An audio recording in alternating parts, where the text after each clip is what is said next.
இல்ல பயந்துட்டாங்க அப்படிங்கிறது மாரி எனக்கு தெரியல அதில. என்னால புரிஞ்சுக்கொள்ள முடியல. ஆனா பாஜகவ பொறுத்தளவுல தமிழ்நாட்டினுடைய மக்கள் நலனில், தமிழ்நாட்டினுடைய வளர்ச்சியில் அக்கறை செலுத்தல. ஒன்றிய அரசு அதிகாரம் உங்க கையில இருக்குது.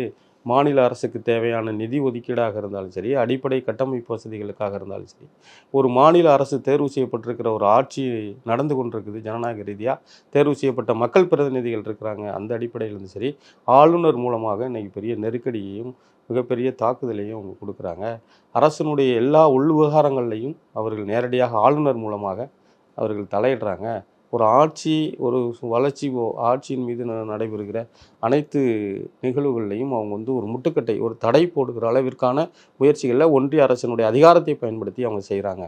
இது திராவிட முன்னேற்ற கழக ஆட்சி மட்டும் இல்லை, ஏற்கனவே இருந்த அனைத்து இந்திய அண்ணா திராவிட முன்னேற்ற கழகத்தில் மதிப்புமிகு முதலமைச்சர் ஜெயலலிதா அவர்கள் இருந்த காலத்திலையும் சரி, அது போன்ற நடவடிக்கைகள் எல்லாம் அவங்க ஈடுபட்டிருக்கிறாங்க. ஒரு ஒன்றிய அரசு, பாரதிய ஜனதா கட்சி தமிழ்நாட்டினுடைய நலனில் முற்றிலும் புறக்கணிக்கிற ஒரு அரசாக இருக்குது.